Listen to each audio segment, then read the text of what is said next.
Hey, good morning, good afternoon, good evening, wherever you are. Scott Luton and special guest Keith Singleton with you here on the latest edition of This Week in Business History. Keith, how you doing? I'm outstanding. What's going on, Scott? It is so good to see you. You have appeared throughout kind of various installments of the supply chain now history and now This Week in Business History, and I'm so excited because while we have known each other for a long time, you are a fellow, and hopefully I can say this: you're a fellow history nerd like I am. It's one of your Yes, passions in life, it is a and path. and we get to talk history today for the next 30, 40 minutes, right? That's refreshing and good. I'm excited about this. Well, folks, as I mentioned, this is our latest edition of a new thing we're doing, Biz History Live. It's associated with our This Week in Business History podcast, which really focuses in many ways on lesser known stories of leaders and innovation at the intersection of, you guessed it, business and history.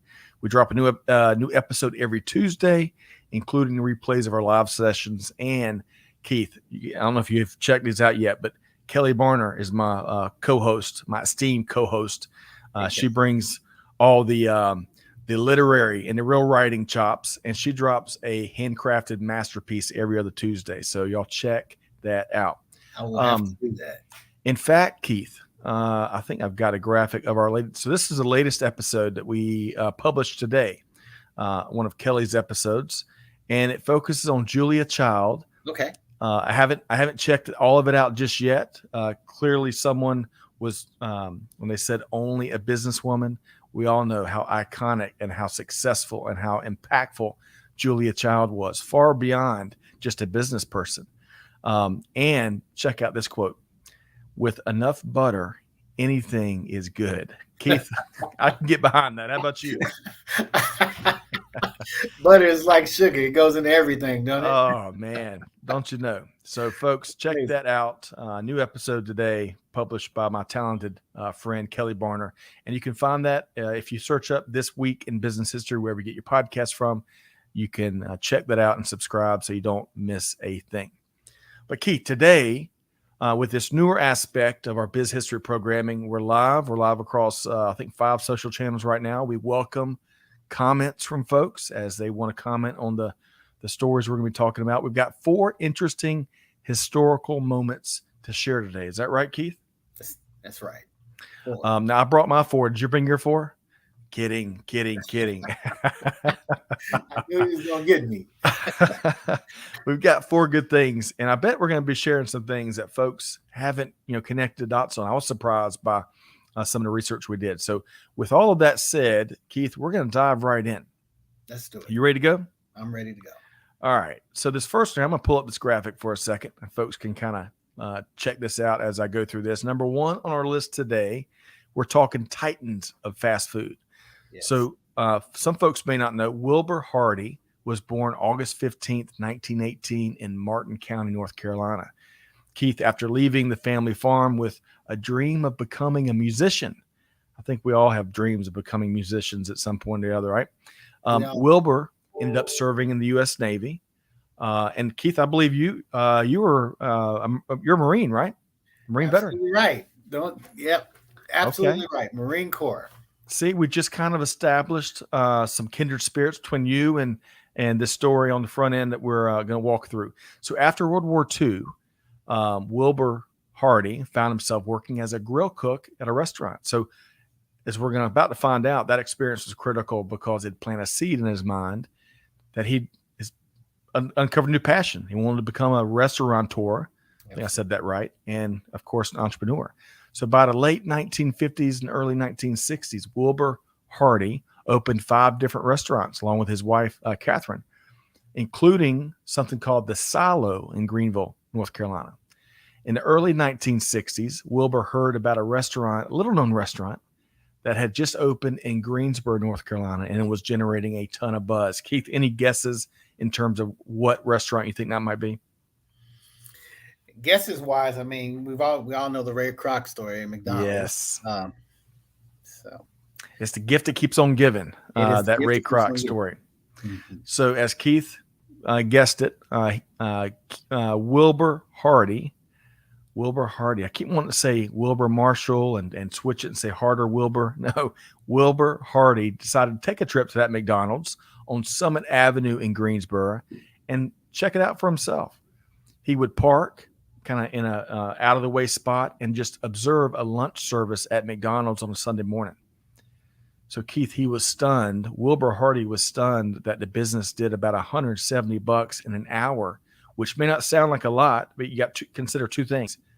That was mid 1960s dollars, but number two, the hamburgers, Keith, were 15 cents. Right. That's a bunch of burgers in an hour, right? Bunch of burgers. A lot of volume. Yes, that's right. And efficiency and order processes. That's right. Processes and of course popularity. So after he had that eureka moment, less than 11 months later, using what he learned from studying McDonald's and his restaurant experience, Wilbur opened the first Hardee's hamburgers in Greenville, North Carolina. Now, he chose that first location because it wasn't far from East Carolina University, and he kept the menu simple, focused on burgers, fries, fried apple pies. Right. Keith, we're going to get in trouble talking hamburgers and fried apple pies, right? And shakes. Let's make it worse. Milkshakes. So Wilbur Hardee also heavily marketed the char grills that he installed, and that was a differentiator in his view.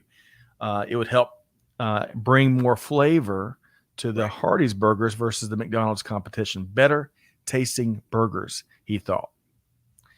So the response, Keith, was overwhelming. And this may not be this image here.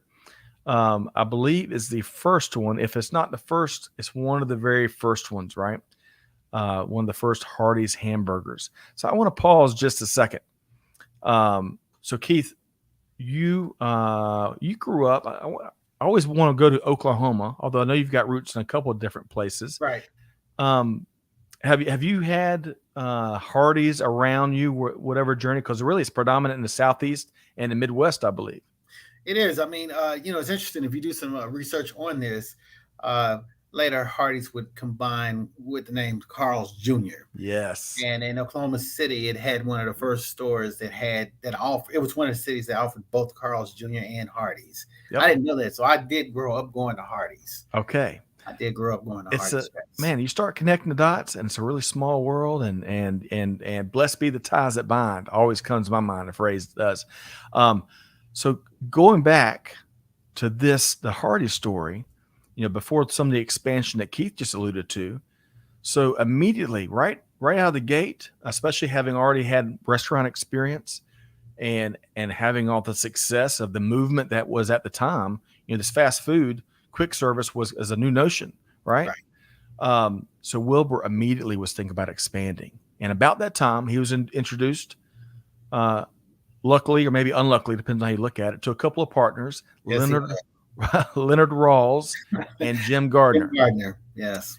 So what happened next after the partnership was formed, that's where the story varies a little bit based on who you talk to. But what is an absolute fact to what you were alluding to, that the partnership soured very quickly. And Wilbur Hardee lost controlling interest in the partnership that governed the restaurant chain that bore his name. Now, Keith, I bet your research turned up the same thing. Some say it was a bad poker game, and he waged his shares in the poker game. Man, That's bad news. Others say that it was a hastily signed and unread legal document late night session with lots of adult beverages involved, and there were lots of signing of contracts that Wilbur did not read.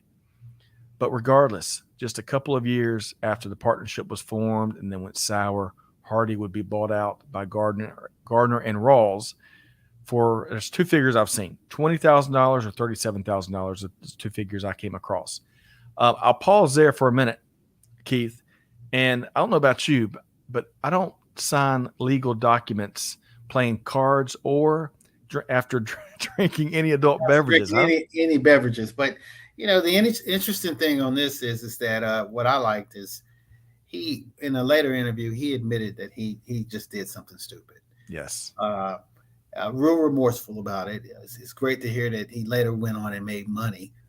Yes. That's the positive aspect of it. But I guess this fact in history is that um, they actually took this thing national and made it into a franchise in August of 1963. Hence, celebrating Business Month here in August. But So it's just right. really interesting. You hear more. You hear plenty of success stories that are in this same vein.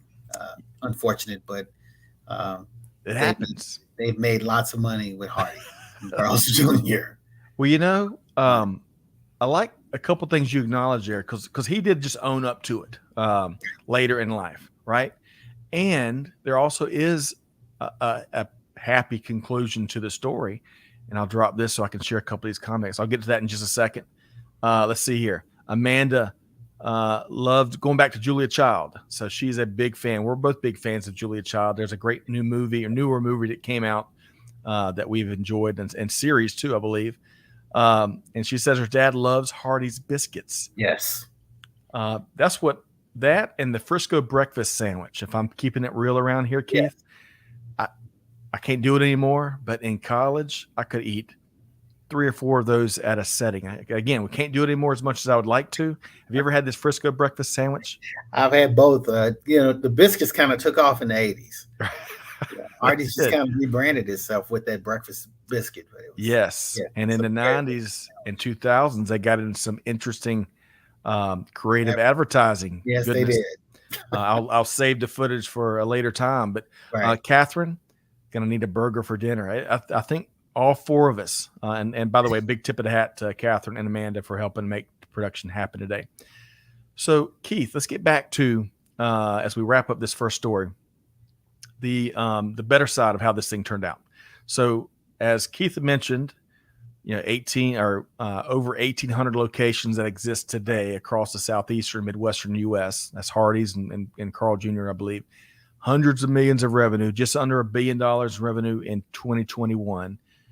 The namesake of the Hardee's restaurant would be out of the business based on that early split, but he would not be deterred. Wilbur Hardee would not be deterred. He and his wife, Catherine, made one heck of a team. They'd opened a variety of very successful restaurant ventures. I think one was called The Little Mint that got it to be, 50 different locations. Right. And they largely lived the good life.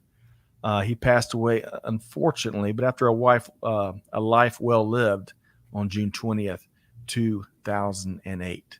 So all told, I think I saw one other comment out there, Keith. I think one of his daughters said that he didn't like to be told, and I'm paraphrasing, he didn't like to be told anything, right? So once he lost that controlling interest, the dial was kind of set. And number 2, he really was passionate about starting things, right? He wasn't as much of a maintainer. That's not where his juices were, got excited. It was more on the starting and founding and new ideas and stuff like that. So I can get that, Keith. But before we talk food one more time, your final thoughts on the story of one Wilbur Hardee. The biggest thing that comes to mind is resilience and the ability to put a mistake behind you. And he did that. He did that really successfully. And it's something that most business people have to learn how to do sometimes. You have to learn how to have a quick, a short memory. You got to move past mistakes. You're so right. Kind of like the sports analogy, right?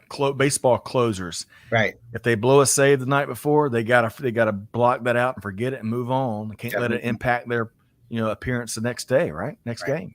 Right. All right. So now for the $1 billion question, Keith, where do you go if you had a private jet, or if it was something in your backyard or a local community? Where is your number one spot for getting a good burger?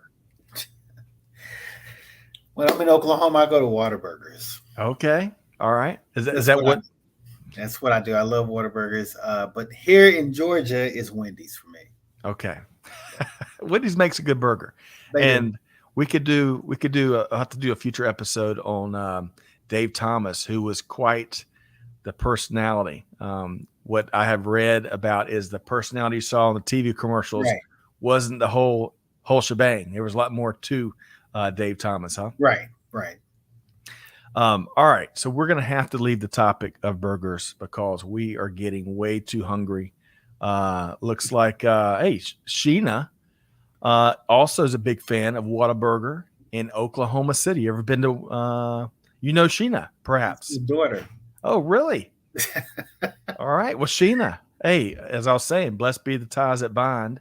We're all members of the Keith Singleton fan club around here. So you didn't know you may not have known you're the daughter of a legend. So great to see you, Sheena. And I've never had a Whataburger. Keith, what makes it so good? They're handmade. You can make them to order, and it's just the taste. Okay. All Yeah, right. you have to. If there's one here in the Atlanta area, I have to take you to it. Okay. Yeah, Hey, I gotta hold you to that. yeah. So, all right, let's shift gears. Let's do it. We got to get away from talking food for a minute. I'm getting too hungry. I want to talk music, Keith, and we're going Sure. to take it back old school. And I have to say this because I'm an old fool who's so cool. Any idea what song that's from? I have no idea. Go Oh ahead. gosh, that is Tag Team. Whoop, whoop, there it is. And they made a comeback. That song was really popular when I was a senior in high school. Okay. And I love that commercial they have come out with recently. I think it's for one of the big insurance companies, Okay. and it is so funny. But anyway, that's enough. Enough of my cheesy singing. Let's take it all the way back to the compact disc. Yes, believe it or not, CD. Goodness, I remembered when this became a thing. On August 17th, 1982, Yes. the world's first commercial music compact disc, aka the CD, was released. It was an album by the iconic band ABBA entitled The Visitors.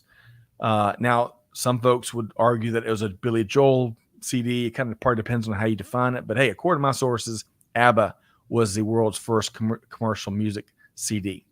The compact disc technology was developed collaboratively by the companies Philips and Sony. And there's a big story there we can't get into here today. Right. As you know, Keith, I bet you had a collection. I know I had a collection. CDs would become the dominant format for all things, especially music, throughout the late 80s, 90s, and into the new millennium. And we all know what happened in the 2000s. Digital technology would start to take over. We had iPods come along where you could store, thousands of songs in a small device and no need to, join BMG Music Club and get 12 CDs for a penny. Remember those days? Absolutely did. But all of that ate away at both record and compact discs. But one final thing, I'll get your comment here, Keith. Much like vinyl records, many industry analysts say that CDs, get this, are making a comeback. CD sales grew in 2021 for the first time in 20 years. So, Keith, tell us, where do CDs stand? Where do they sit with you? Do you remember those glory days where we all had the catalog of CDs for house parties and whatnot? I still have my catalog, so they don't go away, But it was really interesting to hear about ABBA being the first group that released on CDs. I do remember that time frame, and this particular artist was a Sony person. It was Michael Jackson, and his album Off the Wall. It just really took off on CDs on that format. So I've got a follow-up question that we're gonna take it back and get the scoop on you and perhaps on me. But really quick, Amanda's telling herself she still has a huge book of CDs that she kept in her car in high school, and you had to hide them in the back seat when you got out of your car so they wouldn't get stolen. Yeah, that was some of my bigger catalogs. I want to say it held probably 60 CDs, and gosh, for a while there you get it'd be $15-$20 for a CD. So that was a bad day to get your CDs stolen. Mm-hmm. And she also confesses she got a lot of CDs from BMG. I got my first collection notice, Keith, in my entire life from BMG. From BMG, yes, the scam, of course. Yes, they give you 12 CDs for a penny, but what they didn't say in the ultra fine print is that there were lots of shipping and handling charges, and then you had to buy certain amounts per year. And if you didn't pick one, they were going to invoice you. And so anyway, I'm glad I settled with the BMG mafia, the team. But let's get to the nitty gritty. Your first Do you remember your first ever CD? Was it Off the Wall by Michael It Jackson? was. Mine was Okay. Off the Wall. That was your first ever. Okay. That was my first ever. Excellent. Historically, I mean, one of the most dominant albums of all time. So mine was Candyman. And I meant to grab a graphic. So get this. My beloved mom, she may be tuned in today, Leah Luton from Aiken, South Carolina. When whatever year that was, I got my first CD player. You remember? It was a very simple device, but it was like $500, right? That was basically my Christmas one year, right? Right. And so, of course, she didn't want to just give me a CD player. She wanted to give me a couple CDs that, so I could use it on, when we opened up gifts. Right. So she went to Camelot or Disc Jockey or whatever those mall stores were and said, hey, what's the hottest CD and act right now? So she pointed, the assistant, the retail agent pointed to Candyman, which I don't think you've ever heard. I think he was a one record and done rap artist. He has been sampled quite a bit. I'm going to spare you and not try to sing a couple of his hooks. But go ahead and give us a sample, Scott. Come on. Oh no! But I hear Amanda laughing around the corner because she knows how bad. The first time I tried to drop a line or two, but Candyman, picked out by my mom, was my first CD. Okay. And we wore that thing out, the winter and summer of, 1992 or something. So we'll see. I have to go find the original somewhere in one of those big catalogs. Okay. Catherine would keep mixtaped CDs in her car for all the long drives. You ever make those mixtapes? Made the mixtapes. Okay. All right. Amanda, lots of people got their first collection notices from BMG. Thank you for bailing me out, Amanda. Makes me feel a little better. Her first CD was the Cranberries. Do you remember that group? No. Linger was, I think, their first hit, and it was nice and slow and kind of flowed. And then a lot of other stuff that they released was very upbeat. Right. So great group, Cranberries. Okay. So we have talked burgers. We've talked about the Wilbur Hardee story. And Sheena, hey, I'm looking at you. Hey, what was your first CD or your first album or your first maybe song you downloaded? Love to get the scoop on you. But we talked burgers and Wilbur Hardee. We have talked compact discs, including some of my skeletons from the closet. Some of the CDs we'll probably never see again. Before we move on, we got two more stories we're going to get through. Mail order catalogs and a great book that Keith and I both read as a kid. But the Shippers Group, Keith, I've known you for quite some time, going back a couple decades. You've always done some big things in supply chain. I've loved our practitioner conversations through those years. So tell us what the Shippers Group does. I mean, we're 3PL. Mainly in warehousing and transportation. Currently, where I work in Jonesboro, out of the Jonesboro facility, and I am actually doing work for Frito-Lay. So, repackaging and sending product both to their manufacturing site and to some customers. So, okay, that is what I am doing right now currently. Big name, big brand customer, making it happen as always. But Keith, ever since our first conversation, you've been making it happen. So we're gonna have to catch up in person. It's been a long time ago. We were talking about pre-show. We were talking about those. We would meet at the Cheesecake Factory in the perimeter area of Atlanta for some of those conversations. That area looks a lot different now, right, Keith? A whole lot different now. A whole lot different. Big fans of the Shippers Group. I've known some of your colleagues there over the years. Great group, and appreciate you carving some time out to talk history with a fellow history nerd here today. All right.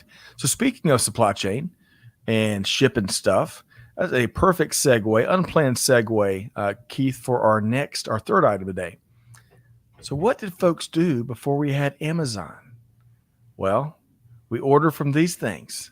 Yes, we did. Look at these things. So these are really old.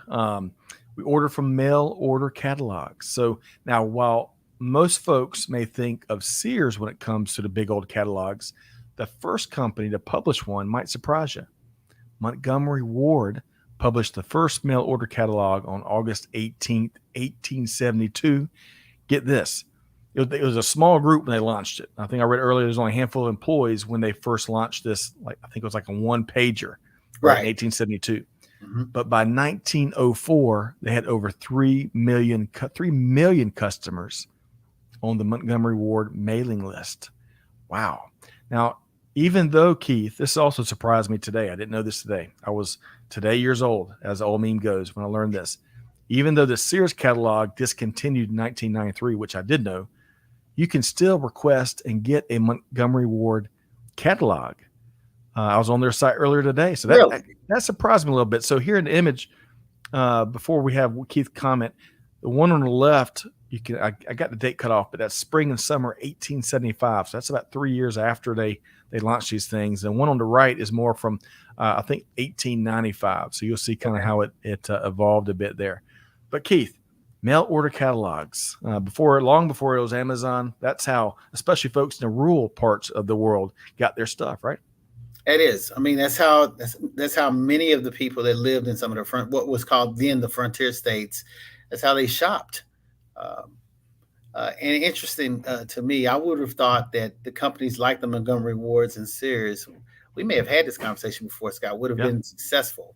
I know the Amazon concept really came from those forefathers there of just soliciting, collecting information, and driving the marketing aspect of the business through information, sharing. Yep. So, I was reading earlier that, so to your point, the big thrust there was getting outside the big cities where folks had more options and supplies and stuff, more variety, and really targeting the rural population, right? Right. Well, the rural stores, general stores and like, they hated to see these mail catalogs pop up because, of course, it was new competition. So they would host burning parties of these catalogs and give people prizes if they brought them.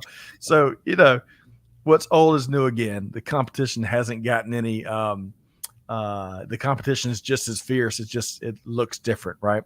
One last note. Speaking of competition, we were just talking yesterday, I think it was, with Greg White and Kevin L. Jackson about how Amazon and Walmart, right, the next chapter of their ongoing competition, right, and, fight for market share. It is fascinating, Keith, is it? It's fascinating. It's very fascinating. I mean, but today's current technology makes it possible to control the economies of scale a whole lot better. Yep. Which helps manage inventories.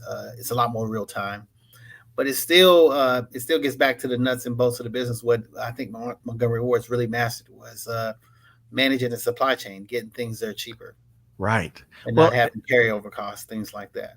That's such a great point, because while many consumers and folks that aren't in global supply chain as practitioners or professionals or whatever, many folks are new. They've really been introduced in good ways and bad ways over the last couple of years, which is really part of the silver lining of this challenging time we've gone through. But supply chain's always made it happen. You think about the whole value prop behind the mail order catalogs was it was coming to you at the price you commit, the price you expect, and the convenience there, and even a house, as we point out many times, Sears would ship an entire house to you back in the earliest days of the mail order catalogs.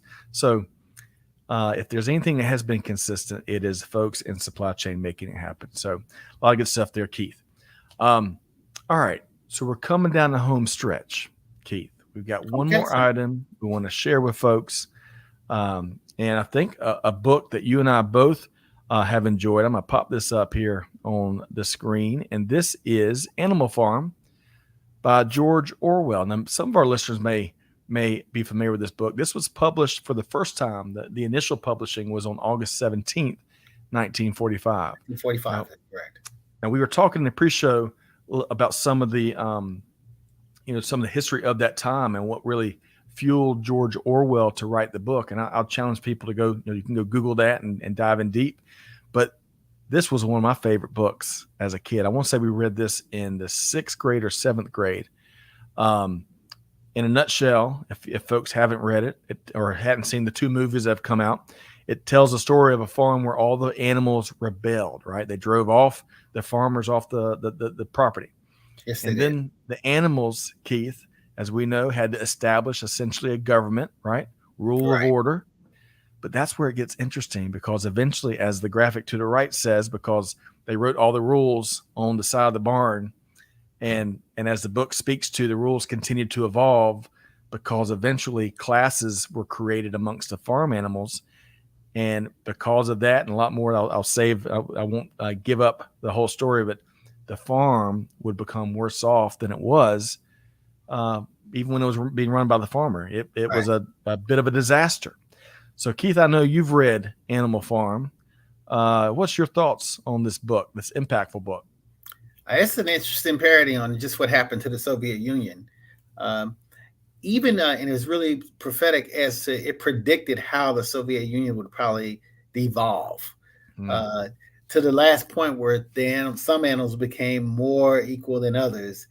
And then the very last portion of the book, which is so prophetic, is you couldn't tell the humans from the pigs by the end of the book. So Oh, many of the capitalists that the humans represented, the pigs became just even more capitalistic, as what we see with some of the Russian oligarchs now. So you're so very right. interesting. You're so right. And to our, maybe to our, any of our listeners that are listening to the audio replay, and you won't see the graphic. Um, the rule that we have up there, which wasn't one of the first rules after the rebellion, and right at the moment where all the animals were in the trenches together, Right. everybody was on the same page. As Keith alluded to, it devolved, and one of the rules up here that the ruling class on the farm added to the list is all animals are equal, but some animals are more equal With than another. others. So that stuck with us for so long. So if you hadn't read Animal Farm, it was written back in 1945, and as Keith mentioned, not only is it applicable to what we've seen in the old Soviet Union, but in so many different movements around the world where you know people get what they want, and then all of a sudden, folks find ways to manipulate and accumulate power and other things. So, Animal Farm released on, I think that was what, August 17th, 1945. 1945. Okay. So, Keith, I appreciate you sitting in for these 4 stories, from burgers to CDs, a little ABBA, a little Candyman, a little Michael Jackson, Absolutely. to mail order catalogs, some modern day supply chain lessons, and respect for the profession, to even international politics and the human journey with Animal Farm. A lot of good stuff. What uh, so I know how to reach you. I know you're active on LinkedIn and some social, but is that the best place if folks want to compare notes with you and what you do in supply chain, or get your take on all things history? Would you recommend folks reach out via LinkedIn? Sure. Reach out to me on LinkedIn. I'm fairly easy to find. And then for those that know me, they can always reach out to me by email or just call me. Wonderful. And if you have any problems, y'all come through us. But Keith is someone that needs to be in your network. You'll be better off for it. And Keith, we got to talk more history. I appreciate Absolutely. you weighing in this afternoon, and I'm going to hold you to getting that Whataburger in person. I'm Sometimes. gonna get you there. I'm gonna get you there. Whataburger is better than Wendy's. I promise you. Love it. All Ask right. Patrick Mahomes. So as we wrap here today, I want to thank my dear friend Keith Singleton. I've probably known him for 20 years in Atlanta. Mm-hmm. Appreciate what he does. I want to thank, of course, our production team. Big thanks to Amanda and Catherine and others that have been here helping to make production happen today. Thanks for all of our listeners. Hey, y'all be sure to check out the previous episode Kelly Barner released on Julia Child. You won't be disappointed. Be sure to find This Week in Business History wherever you get your podcasts. We drop a new episode every Tuesday. And most importantly, on behalf of our entire team here, Scott Luton challenging all of our team and all of our listeners to be like Keith. Hey, do good, give forward, be the change that's needed. And we'll see you next time right back here at This Week in Business History. Thanks, everybody. Take care. Bye-bye. Thanks.